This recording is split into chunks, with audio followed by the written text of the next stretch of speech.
a palavra de Deus no Evangelho de Lucas, capítulo 4.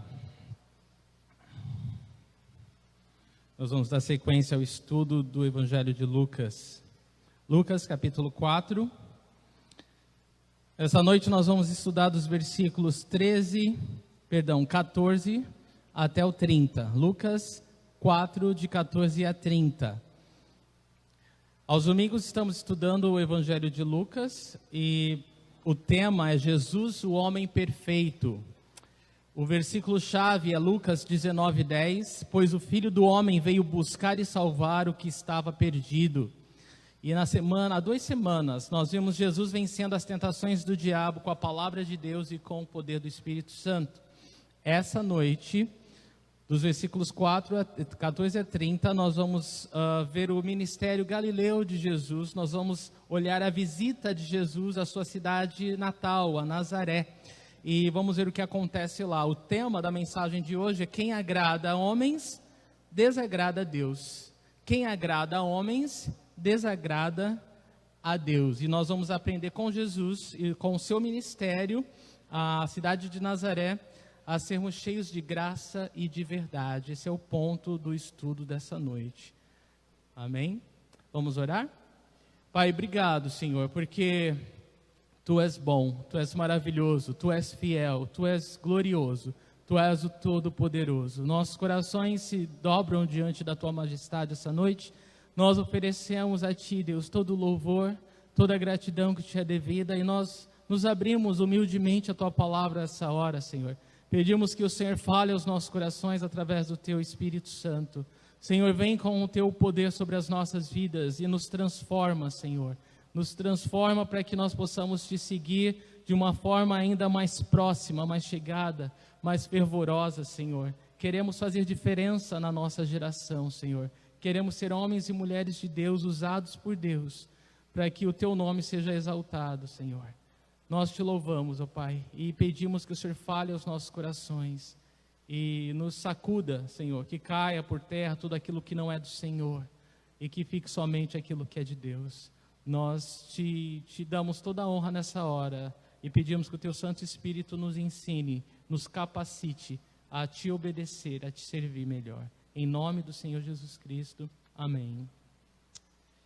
Amém, queridos.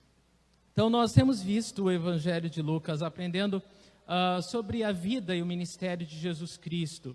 E nós vimos Jesus foi batizado, nós vimos desde o seu nascimento. Na verdade, antes disso, né, nós vimos desde João Batista, né, o anúncio do nascimento do seu precursor, João Batista, que veio à frente do Messias, anunciando a chegada do Salvador do mundo.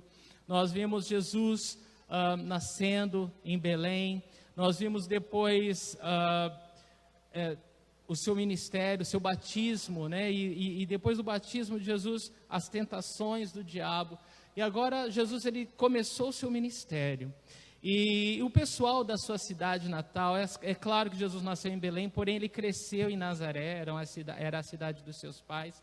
E a essa altura do seu ministério, as pessoas em Nazaré já tinham ouvido falar do que Jesus estava ensinando, do que Jesus estava pregando, e os milagres que Jesus estava fazendo. Então eles estavam ansiosos, né, para ver Jesus de perto, por essa visita de Jesus a Nazaré. E nós vamos ver hoje o que é que acontece, né, quando é chegado o momento, então, de Jesus voltar à sua cidade natal para ministrar ao seu povo, tá bom? De forma bem específica. E Lucas, capítulo 4, versículo 14, diz assim: Jesus voltou para a Galiléia no poder do Espírito, e por toda aquela região se espalhou a sua fama. Ele volta à Galiléia, porque ele estava ministrando, né? Ele volta, na verdade, depois do Jordão, do seu batismo, no poder do Espírito. Isso significa que Jesus, ele saiu do seu tempo de tentações mais forte do que nunca. Nós somos tentados, irmãos, e passamos por provações difíceis, mas quando nós acabamos essa prova, esse tempo de teste, nós saímos mais fortalecidos, né? Sempre que nós passamos por um deserto, sempre que nós passamos por momentos, períodos até que longos, né? Mas difíceis, a intenção é sempre que nós saiamos deles fortalecidos. E foi exatamente assim que o nosso Senhor Jesus saiu. O Filho do Homem saiu do seu período de 40 dias de tentação pelo diabo no deserto, fortalecido, mais forte do que nunca. E aqui o versículo 4,14 nos diz que ele voltou para Galiléia no poder do Espírito. E isso é maravilhoso. Jesus, ele não só experimentou o poder do Espírito Santo, mas ele caminhou no poder do Espírito. E essa é a vontade de Deus para as nossas vidas. Que nós não simplesmente experimentemos o poder do Espírito com uma vez só na nossa vida. Como o Senhor é bom, Ele me encheu do seu amor, Ele é maravilhoso, mas o Senhor quer que a gente caminhe no poder do Espírito Santo, que a gente faça a vontade de Deus, opere a obra de Deus no poder do Espírito Santo, porque a obra é do Senhor e nós precisamos do poder do Espírito Santo para fazer a vontade de Deus. Então, ele saiu e caminhou no poder do Espírito Santo, experimentando e desfrutando da sua vitória sobre o pecado. E tem um teólogo chamado Clark que escreveu o seguinte: aquele que pela graça de Deus resiste e supera a tentação é sempre aprimorado por ela. Esta é uma das maravilhas da graça de Deus. As mesmas coisas que são projetadas para a nossa completa ruína, Ele as torna os instrumentos do nosso maior bem. Assim, Satanás é sempre enganado por sua própria astúcia e preso em sua própria armadilha. Tremendo, mas é real. Você passa por momentos de tentações, você pode ser encorajado por essa palavra. E se você já passou por momentos de tentações e superou, você pode dizer que você saiu fortalecido, não é? E com certeza, seja qual foi a tentação, ou as dificuldades que você tem enfrentado, elas agora são mais fáceis para você. Em outras palavras, você está preparado para uma luta maior ainda, tá bom? Glória a Deus, né? Em outras palavras, você está preparado para mais, para ser ainda mais fortalecido e crescer ainda mais. Jesus, ele volta para a região da Galiléia. A Galiléia era uma região no norte de Israel, composta de várias cidades. Jesus ministrou por muitas delas, né, por todas elas, na verdade. E então era uma área fértil, progressiva e altamente povoada. Cerca de 3 milhões de pessoas nessa época habitavam na Galiléia. E o versículo 15 do capítulo 4 diz que ensinava nas sinagogas e todos o elogiavam. Diz então que Jesus, ele ia de sinagoga em sinagoga, em cada cidade, ensinando. Ele ensinava a palavra de Deus.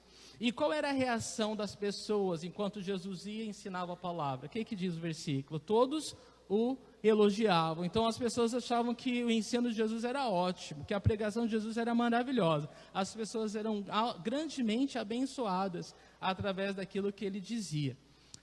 Muito bem, até aí ótimo. Antes de nós continuarmos, o foco de Jesus sempre foi servir e ensinar, tá bom? Todo o seu ministério pode ser resumido nisso, ele servia e ensinava.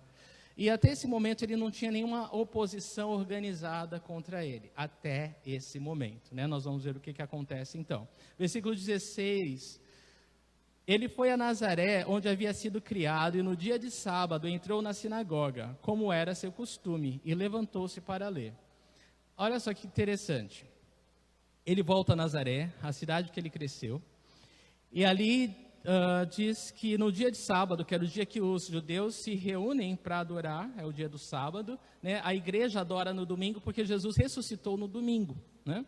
Então, o livro de Atos nos registra que os irmãos se reuniam no domingo, no dia do Senhor, que era o dia, no domingo, o dia que o Senhor ressuscitou para adoração. Então, desde então, a igreja se reúne no domingo, mas os judeus se reúnem no sábado. Então, Jesus entrou no sábado na sinagoga para ensinar a palavra de Deus, como ele costumava fazer. Mas ele não costumava fazer só porque ele estava ensinando. Ele cresceu, né, indo à sinagoga, né? E isso para nós nos mostra um exemplo a ser seguido, né? Ele fazia isso como costume. Não era uma vez no mês, né? Ou, não tenho nada mais interessante para fazer hoje, acho que vou para a igreja, né? Não era dessa forma. ele era assíduo, ele tinha uma frequência, ele costumava todos os sábados se reunir para adorar. E isso é muito importante para nós. A palavra de Deus nos diz em Hebreus 10, 25 o seguinte, olha que tremendo esse versículo: não deixemos de reunir-nos como igreja, segundo o costume de alguns. Então, alguns têm o costume de não se reunir como igreja, mas nós não podemos fazer isso. Mas procuremos encorajar-nos uns aos outros, ainda mais quando vocês veem que se aproxima o dia. Que dia? O dia de ver o nosso Senhor face a face. Então, quanto mais se aproxima esse dia, mais nós devemos nos encorajar uns aos outros. Ei, não esmoreça, não abaixa a cabeça, não vai ficar em casa fazendo o quê? Vendo Faustão? Pelo amor de Deus, né? Vamos adorar o Senhor. A gente ganha muito mais, né? A gente ganha muito mais buscando a Deus, adorando ao Senhor, tendo comunhão, encorajando uns os outros. Somos um corpo com vários membros e cada membro depende do outro. Né? A sua vida é importante, você pode encorajar os seus irmãos. Essa é a vontade de Deus. Presta muita atenção. Algumas pessoas falam, eu sou igreja em casa. Não, a igreja é um sentido coletivo, tá bom? Então, igreja significa uma assembleia, um corpo. Ele fala sempre de um conjunto. Ovelha anda com ovelha, anda em rebanho, não anda sozinha, tá bom? Então, tudo isso, todo esse ensino que é bombardeado na internet, você ouve tantas pessoas falando, é uma heresia do diabo para te afastar da congregação, para te afastar da comunhão mesmo, tá? Se você, por acaso... Isso, por que é importante? Para que você cresça na sua fé, no seu relacionamento com o Senhor. Se você não está crescendo, você se sente improdutivo, você não concorda com alguma coisa, procura um lugar que você cresça, seja produtivo, mas nunca uma pessoa vai ter a desculpa para não congregar. Amém?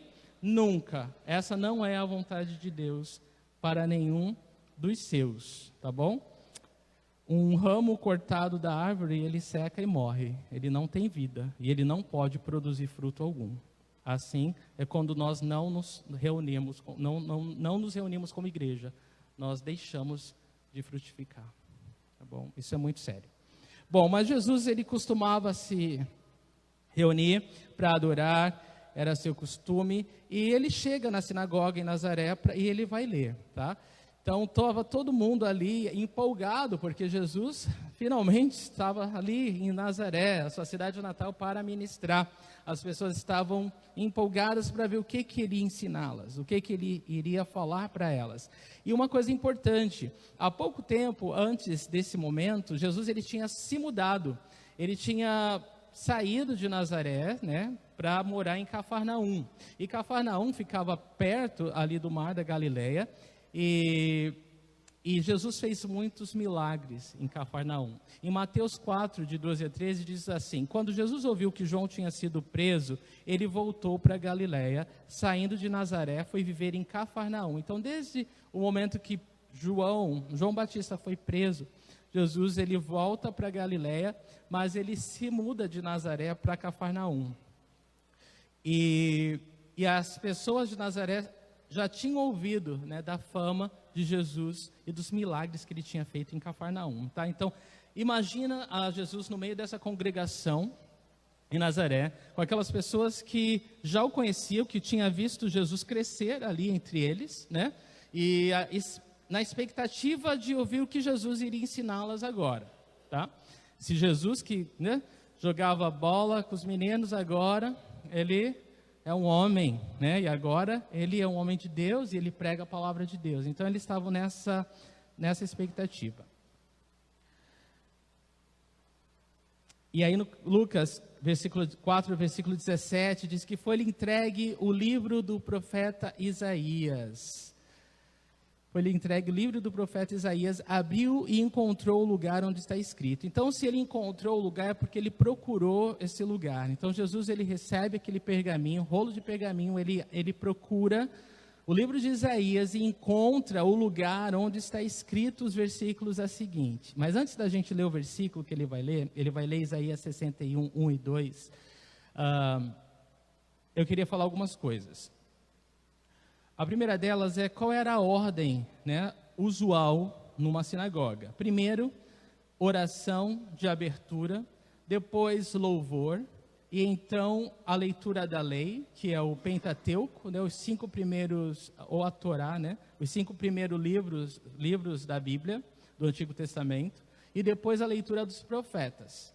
E aí então vinha o sermão. E esse sermão era dado geralmente por um visitante, né, não qualquer visitante, eles não davam oportunidade para qualquer pessoa, mas um visitante instruído, alguém que pudesse chegar e compartilhar a palavra com eles. Então, era assim que acontecia o culto numa sinagoga. Nessa ocasião, Jesus é esse visitante instruído que vai compartilhar a palavra com eles, tá bom?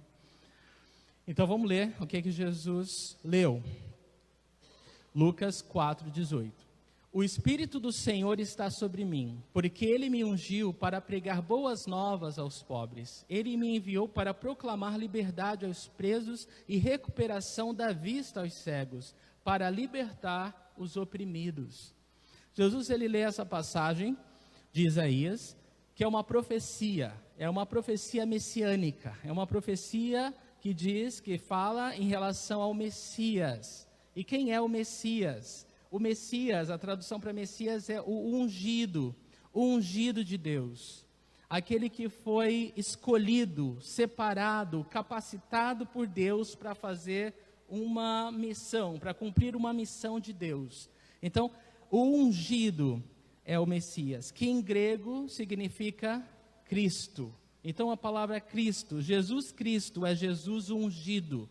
Jesus, o ungido de Deus, o escolhido por Deus, aquele que Deus enviou com uma missão. E a missão do Messias, todos sabiam, era salvar o mundo dos seus pecados.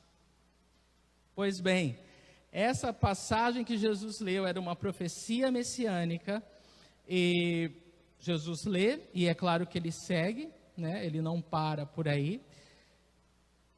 Ele segue falando o seguinte, versículo 19: e proclamar o ano da graça do Senhor. Ele lê até aí. Se você abrir a sua Bíblia em Isaías 61, versículo 1 e 2, você sabe que essa passagem, ela não termina aí. Ela termina, Isaías 61, 1 e 2, o versículo 2 termina com a frase: e o dia da vingança do nosso Deus. Na verdade, a frase, não o versículo, mas a frase. Na época que Jesus lia os pergaminhos, não tinha a divisão que nós temos hoje, tá?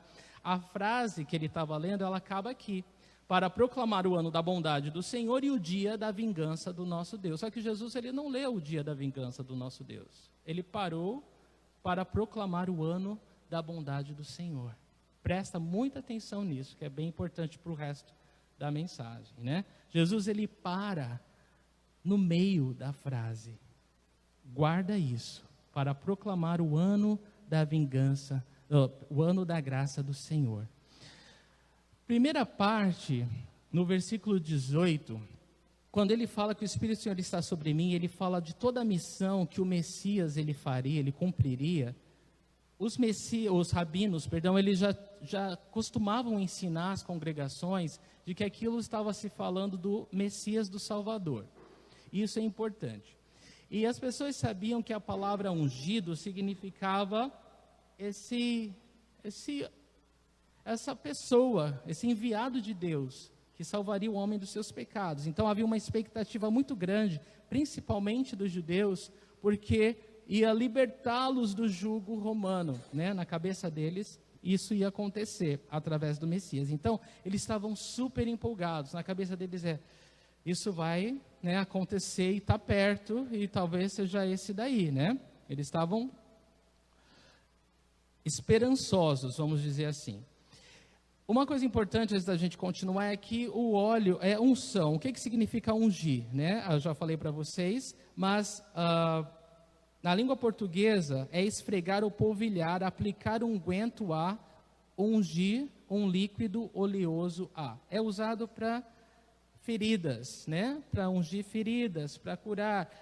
No Antigo Testamento, o óleo, a figura do óleo, ela era usada para ungir reis, ungir sacerdotes. E o óleo se tem uma simbologia, é a simbologia do Espírito Santo.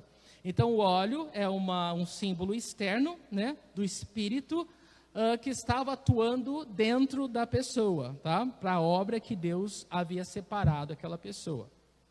Isso serve para nós no Novo Testamento, quando nós ungimos um doente com óleo. Não é que o óleo ele tem poder mágico para curar a pessoa.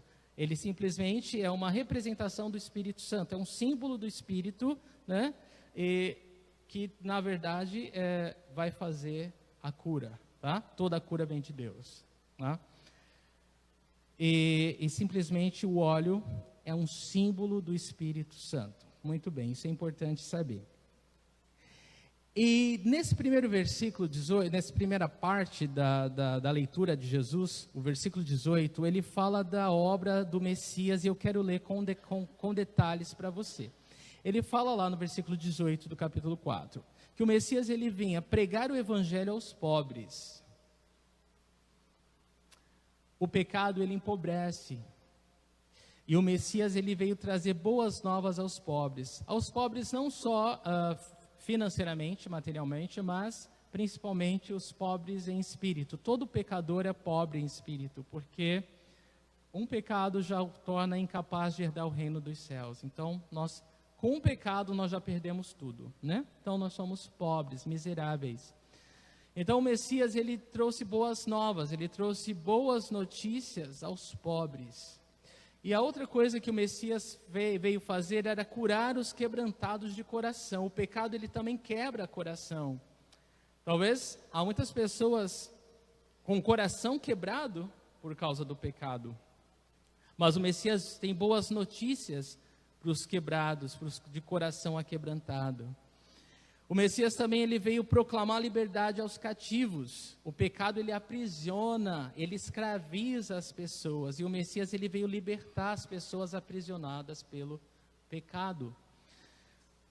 O Messias veio trazer recuperação da visão para os cegos, fisicamente, espiritualmente também. O pecado nos cega e o Messias veio curar nossa cegueira espiritual e moral também. Às vezes a nossa cegueira ela não é só espiritual, ela é moral, né? A gente acostuma facilmente com a imoralidade e aí a gente fica calejado.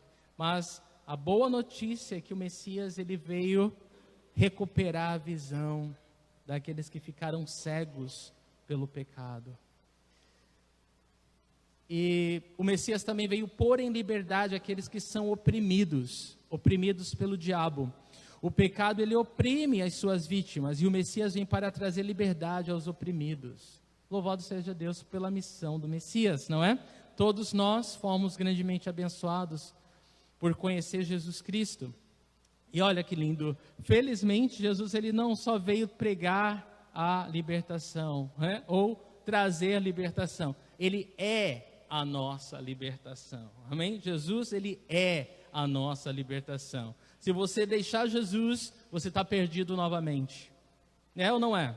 Em Jesus estamos seguros. Fora de Jesus, dá 5 minutos para Jesus, novamente você está enredado, aprisionado, escravizado no pecado. Não é?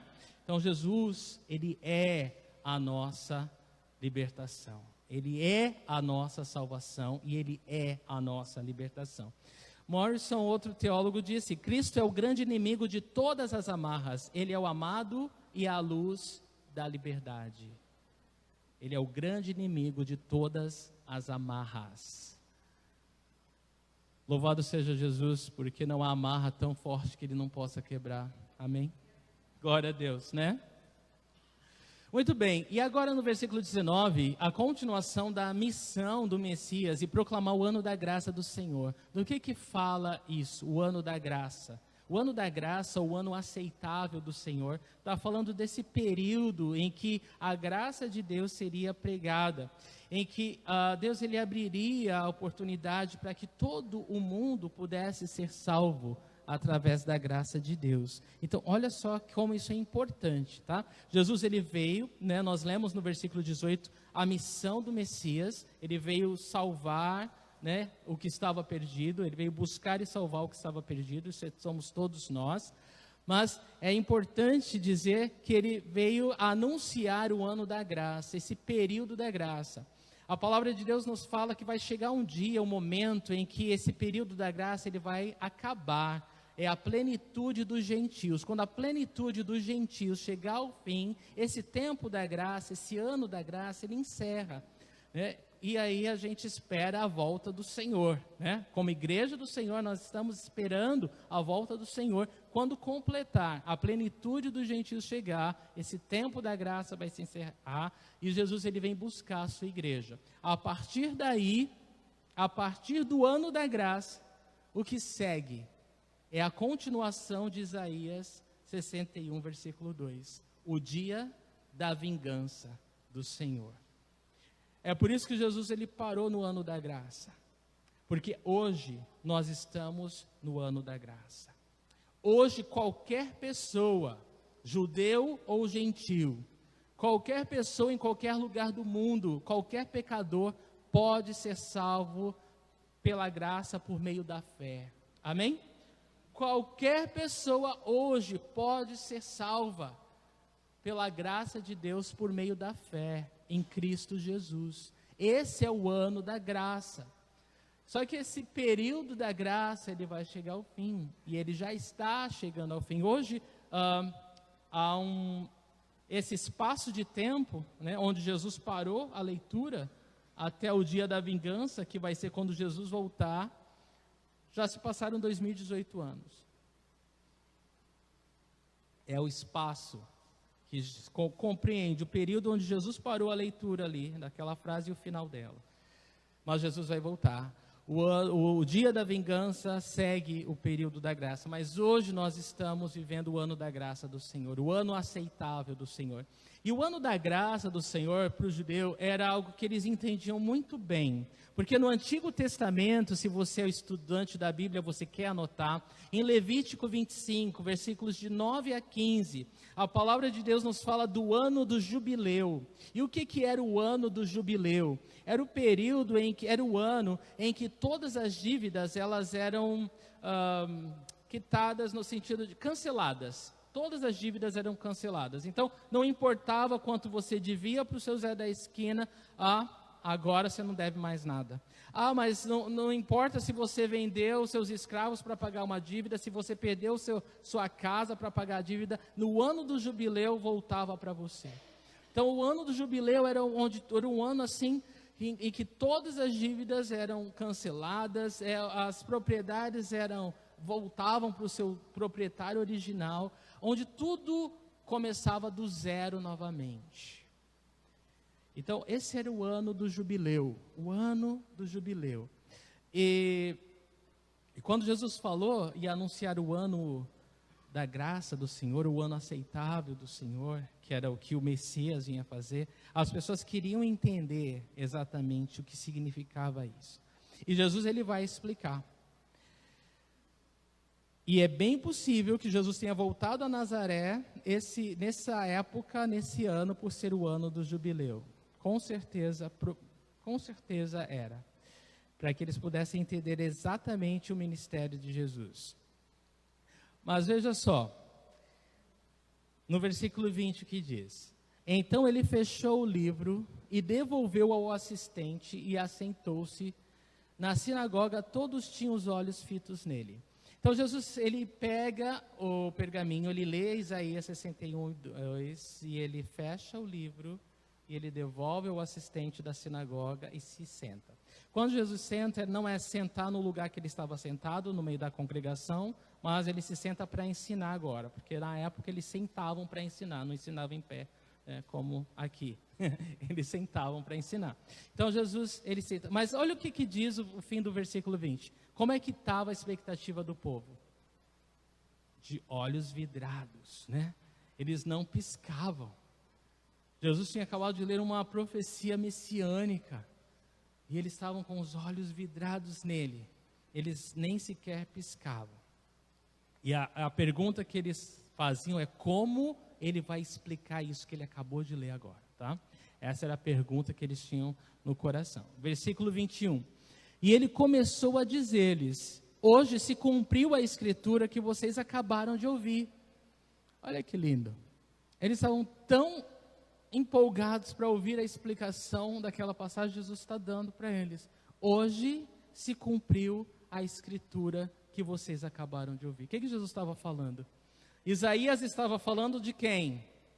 De mim, Jesus estava falando para eles. E essa profecia vai se cumprir quando? Agora, Jesus está falando para eles. Essa profecia dada por Isaías era sobre mim. Eu sou o Messias, eu sou ungido de Deus. Eu vim fazer tudo isso aqui. E quando? Agora. Eu estou aqui para isso. Meu Deus, imagina.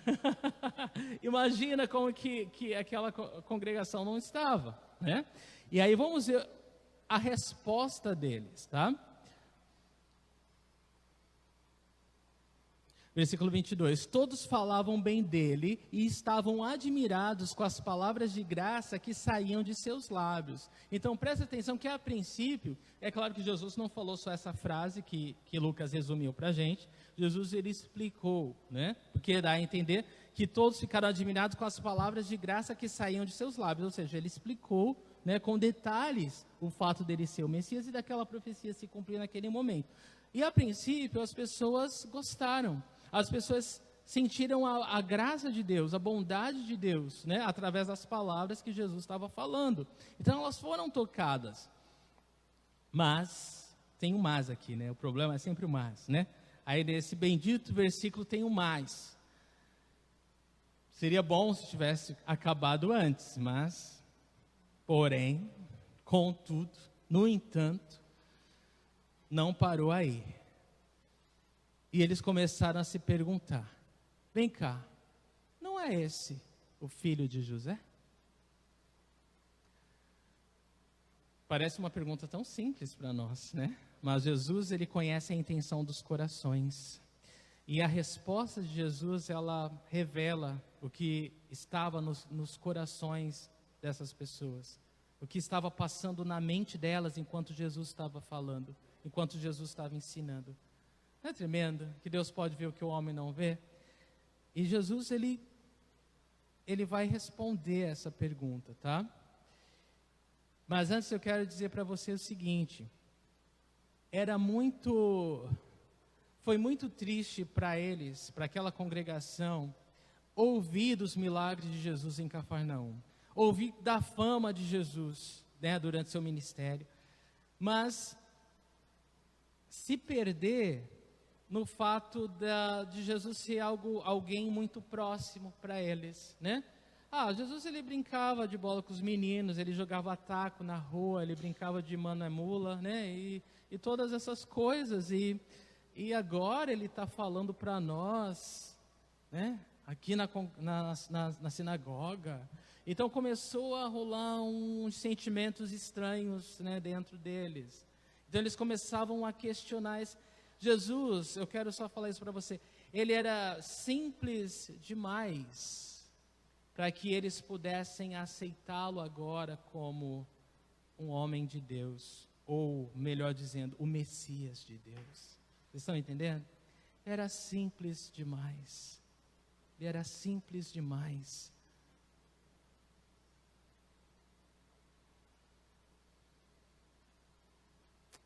Versículo 23.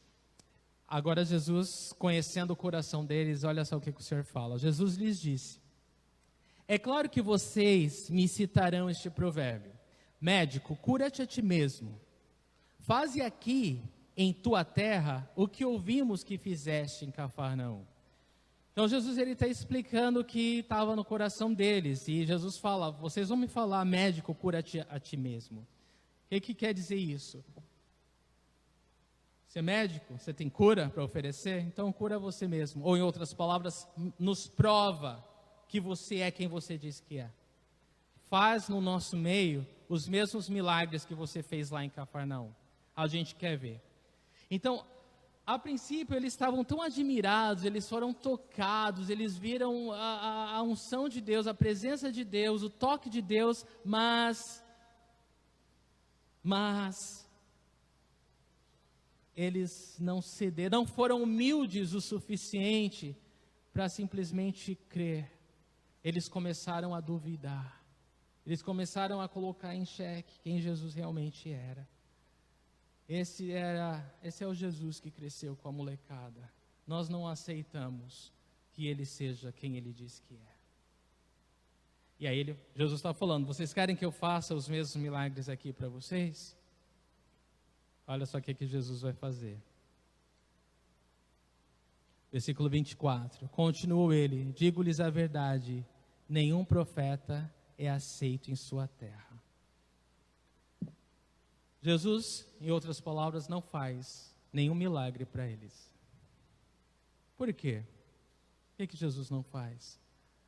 Jesus não faz exatamente por causa da incredulidade do coração deles. A única razão para Jesus não operar um milagre é por causa da incredulidade do coração. Sem fé, é impossível agradar a Deus. Então Jesus ele não ia ceder, ou não ia baixar o padrão de Deus, do Pai, para agradar a sua audiência. Jesus não ia falar, tadinho de você, você quer um milagrinho? Eu vou fazer para você crer em mim. Não, não Senhor, não Senhor, não nosso Jesus. Ele não comprometeu a mensagem do Evangelho. Ele não quis agradar homens ao ponto de desagradar o Pai. Não o Senhor Jesus. Não o Senhor. Tudo que ele falou é: um profeta não tem honra em sua própria terra. Lamento. É lamentável, Jesus estava falando, que vocês escolham não ser abençoados. É lamentável. É lamentável quando o homem, quando a mulher escolhe perder a bênção, porque não crê em quem Jesus é e o que Jesus diz ser. E foi exatamente o que aconteceu com eles. Eles ficaram admirados, Jesus estava ali para curar, para salvar, para transformar, para trazer todos que estavam à falência espiritualmente, há uma riqueza na graça, na presença, na abundância de Deus, mas eles perderam. Eles simplesmente perderam a oportunidade por causa da incredulidade deles.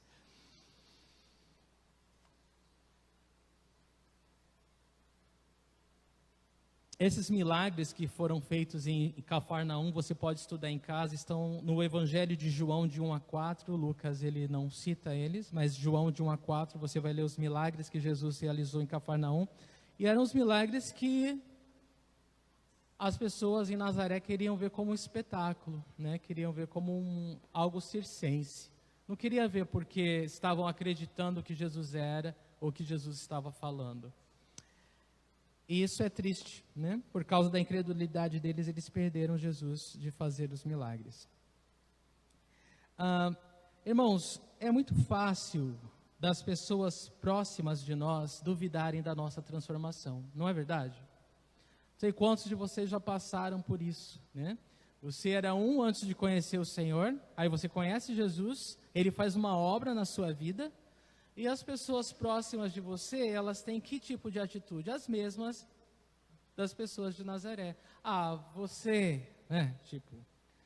Mas eu conheço você e agora você está me falando de Deus. Agora você quer me dar lição de moral. Agora você quer me ensinar a buscar a Deus, a ler a Bíblia. Agora você está falando de Bíblia para mim. É exatamente dessa forma que as pessoas agem. Elas duvidam, elas deixam que a incredulidade, elas se focam mais aqui no caso, elas focaram mais na humanidade de Jesus do que, né, na divindade dele. E quando acontece nas nossas vidas uma obra de transformação de Deus, as pessoas elas pedem de ver a obra de Deus porque elas preferem focar no que a gente era antes de conhecer o Senhor. E elas querem ficar no passado e perdem a oportunidade de experimentar Jesus hoje. Não é verdade? É muito triste quando isso acontece, não é? Só que a gente pode aprender com Jesus. Então, olha só que lindo. Ele sabia, né, que o que estava no coração deles.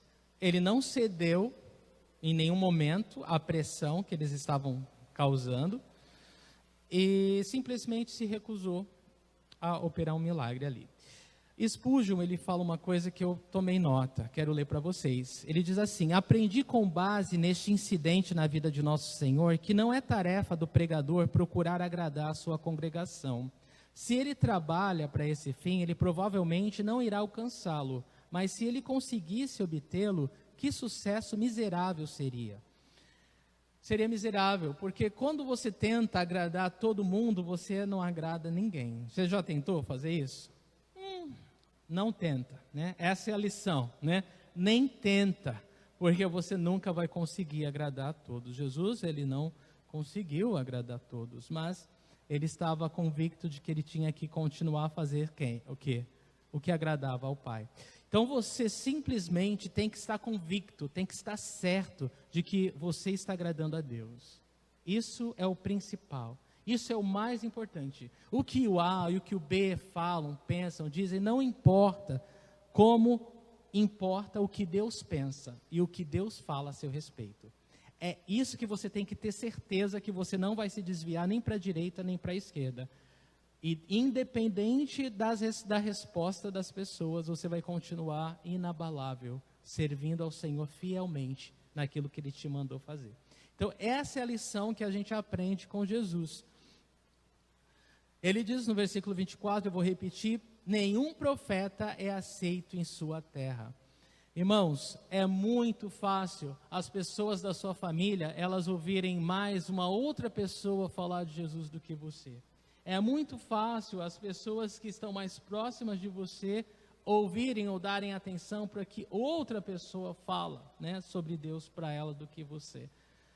Isso Jesus está falando para a gente. Quando isso acontecer, não se abale, não fique triste, não desanime, porque se aconteceu com o Senhor, vai acontecer com a gente. Não é o servo maior que o Senhor, amém? Então, Jesus ele está nos encorajando a não desistir, a não esmorecer. E então a gente viu aqui que não demorou muito para toda aquela admiração se tornar numa repulsa, né? E Jesus ele não cedeu à pressão de fazer o milagre. Então, olha só o que Jesus vai falar agora. E agora é que a porca torce o rabo, porque Jesus ele está falando que ele é o Messias que veio pregar o ano aceitável do Senhor, o ano da graça de Deus, para uma congregação de judeus. Então, vai vendo o que vai acontecer aqui. Versículos de 25 a 26.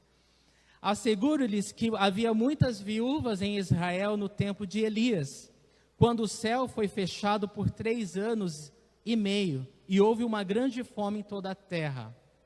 Contudo, Elias não foi enviado a nenhuma delas, senão a uma viúva de Serepta, na região de Sidom. O que Jesus está falando aqui para eles, irmãos?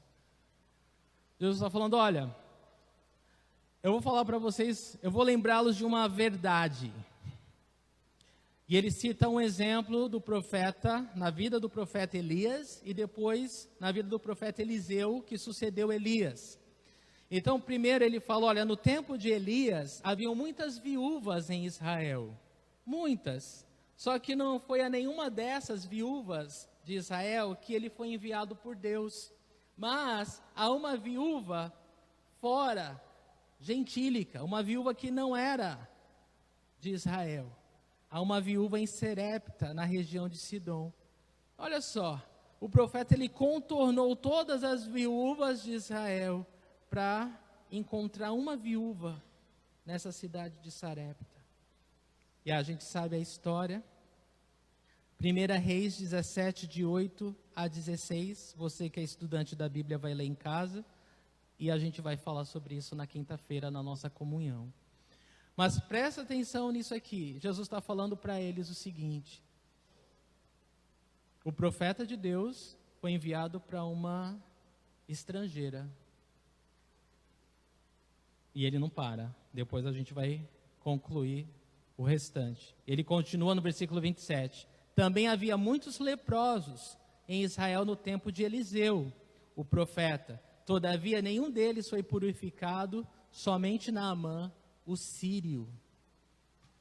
O que Jesus está falando para eles, hein? Jesus está falando de incredulidade. Jesus está falando, olha, quando o povo tem o coração duro, não ganha nada de Deus. Jesus está falando, olha, o coração duro, a incredulidade, cega ou não permite que a pessoa experimente da graça de Deus, do poder de Deus, do amor de Deus, da vontade de Deus. É isso que Jesus está ensinando. Deus falou, olha, no tempo de Elias havia tanta viúva em Israel, mas por causa da incredulidade do povo, ele foi enviado para uma estrangeira. Ela creu e Deus operou um milagre lá. No tempo de Eliseu a mesma coisa, haviam tantos leprosos em Israel, mas quem foi purificado? Um sírio, um estrangeiro, que foi lá que Deus encontrou fé. Jesus está falando, está dando uma lição para eles, através da própria palavra de Deus. O episódio com Eliseu está em 2 Reis 5, de 1 a 15, se você está anotando. E se você quiser, se você prestar atenção, Naamã, ele ouviu de uma menininha, que Israel, o Deus dela, curava. E ele estava leproso, e o que ele fez? Ele falou, nossa, seu Deus cura. Ele recebeu aquela palavra e ele agiu em fé. Ele viajou até Israel para falar com o profeta Eliseu. E o profeta Eliseu, né, tratou ele assim de uma forma muito comum, né? Ah, tá bom, vai lá no Jordão e dá 7 mergulhos. E ele falou, só isso? Eu vou. Então, ele teve fé, ele agiu em fé e ele foi humilde para obedecer. E por causa disso, ele experimentou a cura de Deus. Não é diferente hoje. Não é diferente hoje. Quando a pessoa ela crê de verdade, ela é humilde o suficiente para obedecer. Simples assim. Simples assim. E isso, quando Jesus falou isso para aquela congregação de judeus, eles imediatamente endureceram o coração. Porque Jesus estava corrigindo eles, usando exemplos do amor de Deus para com o gentil. Para o judeu, gentil significa palha para o inferno, palha para o fogo do inferno, né? É só isso. Então falar que o Deus que eles acreditam ama, é capaz de amar um gentil, e que eles deveriam ser tão humildes, né, e crer da mesma forma que um gentil fez, era uma ofensa muito grande. Então eles não foram humildes para crer. Pelo contrário, eles endureceram o coração deles e perderam a oportunidade de ser abençoados. Então, olha só o que segue aqui. Antes, 2 pontos importantes, tá? Se você anota. Então, o primeiro ponto para você anotar é o fato que deles não receberem Jesus não tinha nada a ver com Jesus, tinha a ver com a incredulidade deles. Jesus, ele continua sendo o que ele é. Você concorda? Que independente se as pessoas hoje creem em Jesus, ele continua sendo Jesus? Ele continua sendo Filho de Deus, o Salvador do mundo? Não muda, né? Então, assim, é muito importante isso. Não importa o que as pessoas falam, não importa o que as pessoas acham, não importa o que as pessoas dizem. Jesus, ele continua sendo o Salvador do mundo, né? Isso é muito importante. E o fato deles rejeitarem não tinha a ver com Jesus, né? Outros o aceitaram. Isso tinha a ver, a rejeição de Jesus tinha a ver com eles, com a incredulidade deles. E o segundo ponto importante é que Deus ele pode operar milagres muitas vezes da maneira que a gente menos espera, ou com as pessoas que a gente menos espera, né? O judeu jamais ia imaginar que Deus ia mostrar graça para um gentil, né? Para um estrangeiro. Foi como Deus fez, porque foi onde Deus encontrou fé. Então isso é muito importante para nós. Às vezes você olha uma pessoa que você diz assim, olha, essa pessoa aí, né, tem a mínima chance. E muitas vezes é aquela pessoa que Deus encontra como um recipiente perfeito para a graça dele ser mostrada, né, e o nome dele ser glorificado grandemente. Então o padrão de Deus não mudou, tá bom? O padrão de Deus continua o mesmo. Ele continua sendo Deus soberano, mas essa soberania de Deus, irmãos, anotem isso, ela deve trazer temor ao nosso coração e não um coração duro. Porque o mesmo Deus que fala, eu terei misericórdia de quem eu quiser ter misericórdia, é o mesmo Deus que nos revela que Ele sempre tem graça para o humilde, mas o soberbo não. Não é tremendo? É tremendo. Então, na verdade, Deus, Ele é tão soberano que Ele nos permite escolher. E aí, vai querer ser abençoado ou não? Porque eu continuo sendo Deus. Mas aí, se você quer ser abençoado ou não, depende de você. Não é tremendo esse Deus? Ele é maravilhoso. Ele é maravilhoso. E, gente, é isso. Todo coração que for humilde, essa é a palavra de Deus, vai encontrar graça. Mas todo coração soberbo, essa é a palavra de Deus, não vai encontrar a graça de Deus. Isso é muito forte, tá? Mas isso é muito importante para a nossa fé, porque marca um ponto teológico muito precioso sobre a soberania de Deus e a escolha, o livre-arbítrio do homem. Versículo 28. Todos os que estavam na sinagoga ficaram furiosos quando ouviram isso. Vejam, gente, eles tiveram a mesma oportunidade que outros tiveram. E toda aquela admiração inicial que eles tinham por Jesus, das palavras de graça, sumiram agora. Porque agora eles estavam furiosos. Eles estavam furiosos. Estavam com raiva de Jesus. Então a resposta da audiência foi ótima, tá? Porque Jesus confrontou eles com a verdade. Então eles entenderam que havia algo de errado com eles. Não era com Jesus, porque o pessoal de Cafarnaum foi super abençoado. O pedido de milagre deles foi negado por causa da incredulidade deles, enquanto outros acreditaram. E Jesus falou que, olha, se eles querem provar do amor de Deus, eles têm que ser tão humildes quanto os gentios. E isso foi pesado demais para eles. Então, a lição para nós é essa. Jesus, ele não dependeu da aprovação da sua audiência como medida para o seu sucesso. A pessoa que depende da aprovação de outros para o seu sucesso, ela está perdida, né? Porque hoje as pessoas estão com você, amanhã você está frito, né? Hoje as pessoas te levantam, amanhã elas te criticam, né? Então você não pode se apoiar ou depender de ninguém, das pessoas. Você tem que se apoiar e depender de Deus.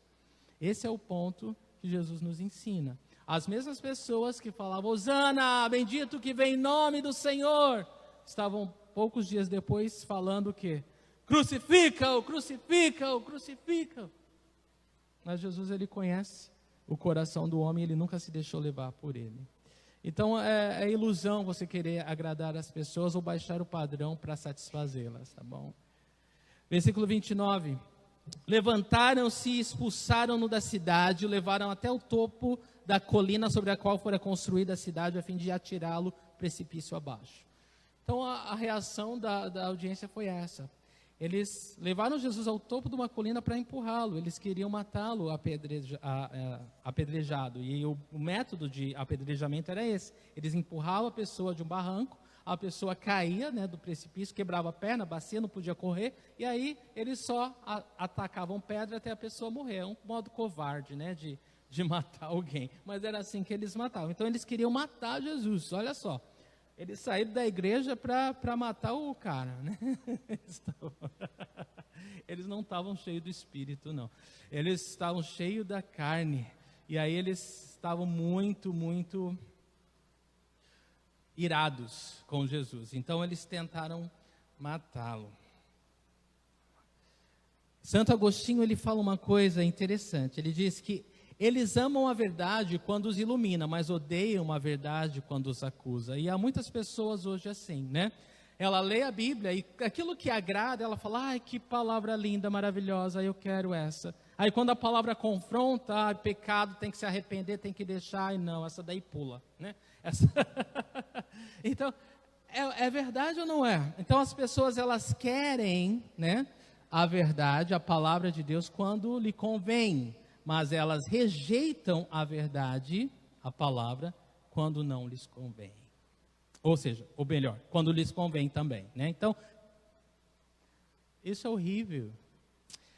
As pessoas querem palavras de graça, mas não querem serem confrontadas com a verdade. Mas sabia que não dá com Jesus para viver assim? Eu vou mostrar para você um versículo que eu quero que você anote. Em João 1,17, A palavra nos fala, pois a lei foi dada por intermédio de Moisés. A graça e a verdade vieram por meio de Jesus Cristo. O que Jesus trouxe? Falem alto, por favor. Graça e verdade.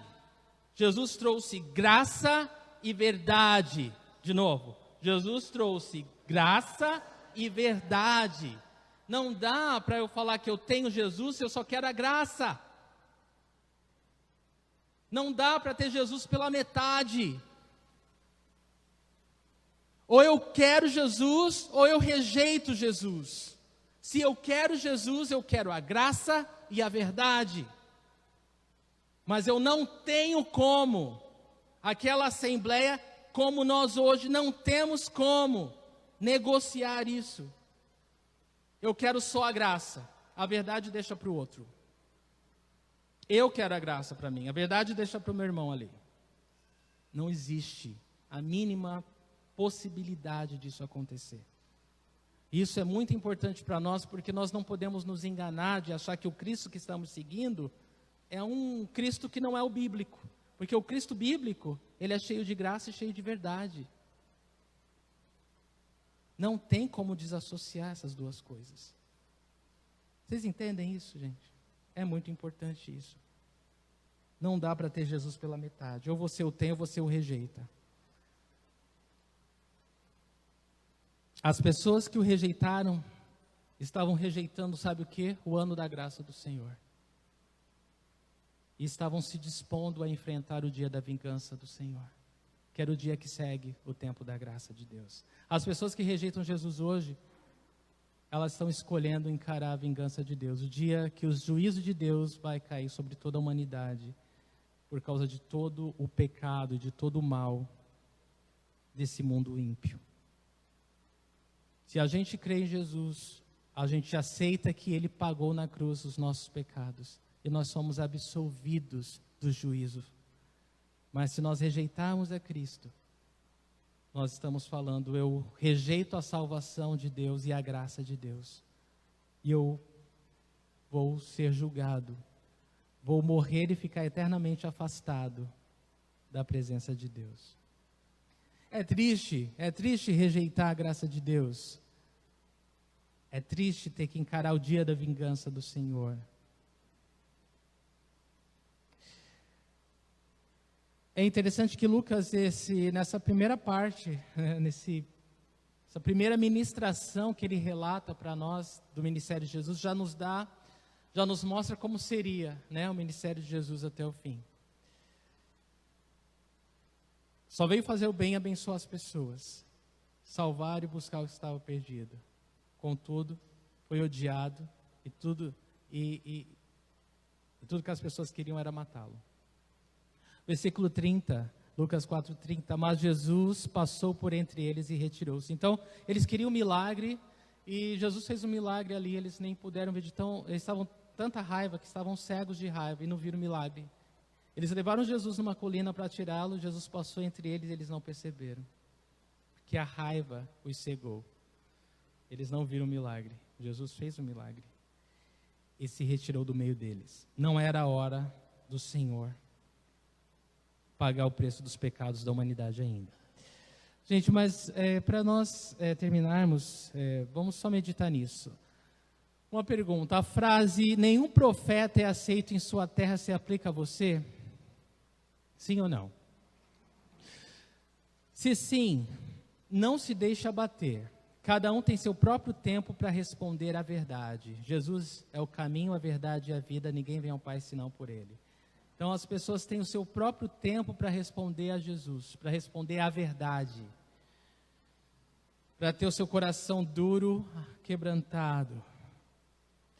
2, não abaixe seu padrão, não negocie com o pecado. Ninguém gosta de mim porque eu sou Bíblia. Então eu não vou falar mais da palavra, eu não vou orar mais, eu não vou ler mais a Bíblia. Não, você não vai baixar o seu padrão. Sua transigência com o pecado vai enfraquecer seu testemunho, vai protelar a obra que Deus está fazendo entre os seus. E 3, no reino de Deus é perdendo que se ganha. No tempo certo você vai colher com riso nos lábios os frutos de tudo que foi semeado com lágrimas nos olhos. Essa é a verdade. Então, não desanime, não baixe o padrão e persevere, né? No tempo certo, você vai colher o fruto. Amém? Eu vou falar rapidamente para vocês. Meus pais passaram 12 anos para responder a verdade, né? Para hoje estar aqui adorando a Deus. 12 anos. E não foram 12 anos assim, tranquilos, né? Eles devem lembrar, talvez não. Mas a Bíblia sumia de casa, eu só podia ir para a igreja uma vez na semana e olhe lá. Era uma perseguição doida, né? Era pior do que se eu tivesse, sei lá, envolvido numa gangue, né? É assim que a gente se sente, né?